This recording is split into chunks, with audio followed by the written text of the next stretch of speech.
ಘಟಕ ಹೌದಾ? ನಿನ್ನೆ ಅಧ್ಯಾಯದಲ್ಲಿ ನಾವು ಏನ್ ಮಾಡಿದ್ವಪ್ಪ ಅಂದ್ರೆ ಜೀವಕೋಶ ಅಂತ ನೋಡಿದೀವಿ. ಜೀವಕೋಶ ಅಂದ್ರೆ ಏನು? ಅದಕ್ಕೆ ಇಂಗ್ಲಿಷ್ ನ ಏನಂತ ಕರಿತೀವಿ? ಸೆಲ್ ಅಂತ ಕರಿತೀವಿ. ಹಾಗಾದ್ರೆ ಜೀವಕೋಶದ ಎರಡು ಪ್ರಕಾರ ನೋಡಿದೀವಿ. ಯಾವ್ಯಾವ ಜೀವಕೋಶದ ಎರಡು ಪ್ರಕಾರಗಳು? ಒಂದು ಪ್ರೋಕ್ಯಾರಿಯೋಟಿಕ್ ಕೋಶ. ಹಾಗಾದ್ರೆ ಒಂದೇ ಸ್ವಲ್ಪ ಮೇಲ್ಪಾಡ್ಸೋದ್ ಬಂದ್ರೆ ಜೀವಕೋಶ ನೀವು ಅಂತ ಹೇಳಿದ್ವಿ.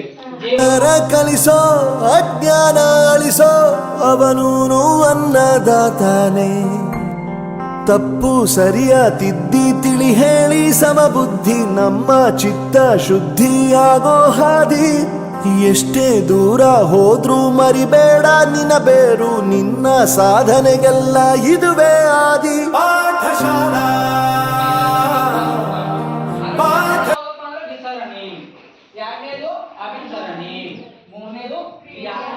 ಶಾಲಾ ಪಾಠಶಾಲಾ ಪಾಠಶಾಲಾ.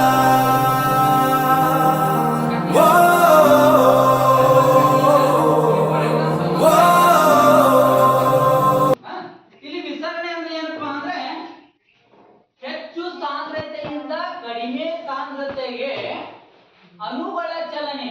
ಹೆಚ್ಚು ಸಾಂದ್ರತೆಯಿಂದ ಕಡಿಮೆ ಸಾಂದ್ರತೆಯ ಕಡೆಗೆ ಅಣುಗಳ ಚಲನೆಯಾಗುವ ಪ್ರಕ್ರಿಯೆಗೆ ಏನಂತ ಕರಿತೀವಿ?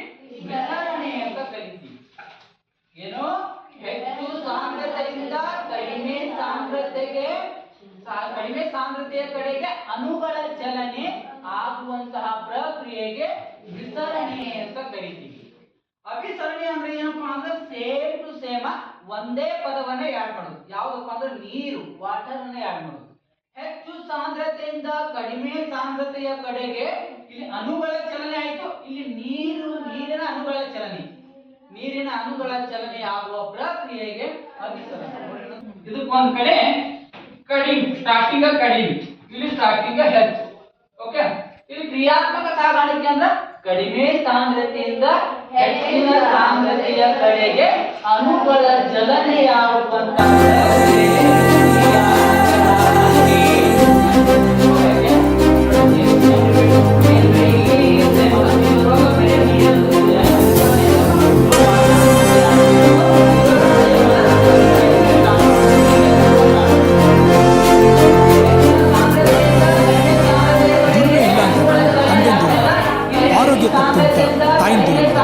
ಸಕ್ಸಸ್ ಇಲ್ಲ ಅಂತ ಫ್ರೆಂಡ್ಸ್ನ ದೂರ ಮಾಡಿ. ನಾವು ಫೇಲ್ ಆದಾಗ ನಮ್ಮ ಕಾಲೇಜ್ ಜೊತೆಗಿತ್ತು, ನಮ್ಮ ಕಾಲೇಜ್ ಫೇಲ್ ಆದಾಗ ನಾವು ಜೊತೆಗೆ.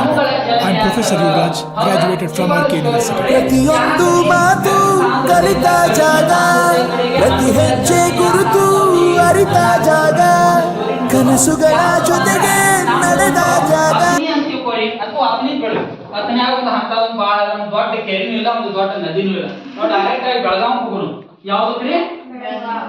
ಬೆಳಗಾವ್ ಹೋಗೋಣ. ಬೆಳಗಾವ್, ಅದಕ್ಕೆ ಬೆಳಗಾವ್ ಅಂತ BG ಅಂತ ಬರ್ತೀನಿ ಶಾರ್ಟ್ ಕಟ್ ಆಗಿ.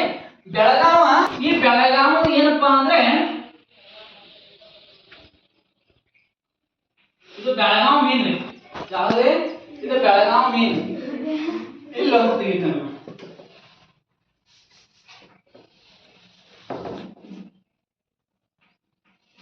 ಇದು ಯಾವ್ದಪ್ಪ ಅಂದ್ರೆ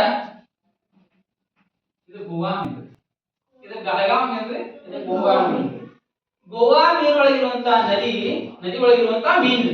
ಇದು ಬೆಳಗಾವದಲ್ಲಿರುವ ನದಿಯಲ್ಲಿರುವಂತ. ಇಲ್ಲಿ ಗೋವಾದಲ್ಲಿರುವಂತ ನೀರು ಹೆಂಗಿರ್ತಾವಪ್ಪ ಅಂದ್ರ ಬಹಳ ಉಪ್ಪು ಇರ್ತಾವೆ. ಹೇಳಿನಿ, ಗೋವಾದಾಗಿರುವಂತ ನೀರು ಬಹಳ ಉಪ್ಪು ಇರ್ತಾವ. ಆ ಉಪ್ಪಿನ ನೀರಿನಾಗ ಏನಪ್ಪಾ ಅಂದ್ರೆ ಈ ಮೀನ ಬದುಕ್ತೈತಿ. ಉಪ್ಪಿನ ನೀರಿನಾಗ ಈ ಮೀನು ಬದುಕ್ತೈತಿ. ಇಲ್ಲಿ ಬೆಳಗಾವ್ ನೀರಿನಾಗ ಉಪ್ಪಿನ ಅಂಶ ಕಡಿಮೆ ಇರ್ತದ, ಬೇರೆ ವಾಟರ್ ಒಳಗ ಉಪ್ಪಿನ ಅಂಶ ಹೆಚ್ಚಿರಲ್ಪ. ಅಂತ ನೀರೊಳಗ ಈ ಬೆಳಗಾವ್ ಮೀನು ಬದುಕ್ತಿರ್ತದೆ. ಈ ಬೆಳಗಾವದಲ್ಲಿರುವಂತಹ ಮೀನನ್ನು ಒಯ್ದು ಗೋವಾ ನೀರೊಳಗೆ ಬಿಡೋದು. ಗೋವಾ ಒಳಗಿರುವಂತಹ ಮೀನನ್ನ ಬೆಳಗಾವ್ ನೀರಿನಾಗ ಬಿಡೋದು. ಅಲ್ಲಿ ನಮ್ಗೆ ಒಂದ್ ಸ್ವಲ್ಪ ವೇರಿಯೇಷನ್ ಆಗ್ತಾವ ಮೀನುಗಳಿಗೆ.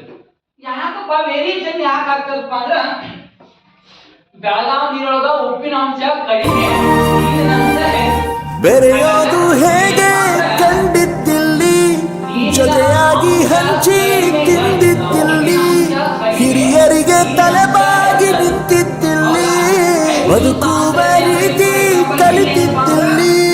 ಶಿಕ್ಷಣ ಶಿಕ್ಷೆ ಅಲ್ಲ ನಮ ಕಾಯುವ ರಕ್ಷೆ, ಪುಸ್ತಕ ಹಿಡಿದ ಕೈ ಸರಿದಾರಿಯ ನಕ್ಷೆ.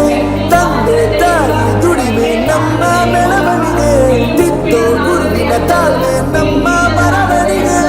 ಓದಿಸುವವರಿಗೆ ಮಾತ್ರ ಸಿರಿತನ ಬಡತನ ಎಲ್ಲ, ಓದೋ ಮನಗಳಿಗೆ ಯಾವುದು ಇಲ್ಲ. ಪದವಿ ಅಂಕೆ ಇದ್ದರೆ ನೀ ಗೆದ್ದ ಹಾಗಲ್ಲ, ವಿನಯ ಮೌಲ್ಯ ಎಂದಿಗೂ ಸೋಲುವುದಿಲ್ಲ. ಹಾಗಾದ್ರೆ ಸ್ಟೋರಿ ಮುಖಾಂತರ ನೋಡ್ರಿ, ಈ ಮೀನನ್ನ ಒಯ್ದು ನಾ ಬೆಳಗಾವ್ ನೀರಿನಾಗ ಬಿಟ್ಟನಿಲ್ಲೋ ಅದು ಬದುಕ್ತದನ್ರಿ? ಸತ್ತು ಬಿಡ್ತದ. ಈ ನೀರ ಒಯ್ದು ಗೋವಾದಾಗ ಬಿಟ್ಟನಂದ್ರ ಅದು ಬದುಕ್ತದನ್ರಿ? ಸತ್ತು ಬಿಡ್ತದ. ಯಾಕಂದ್ರ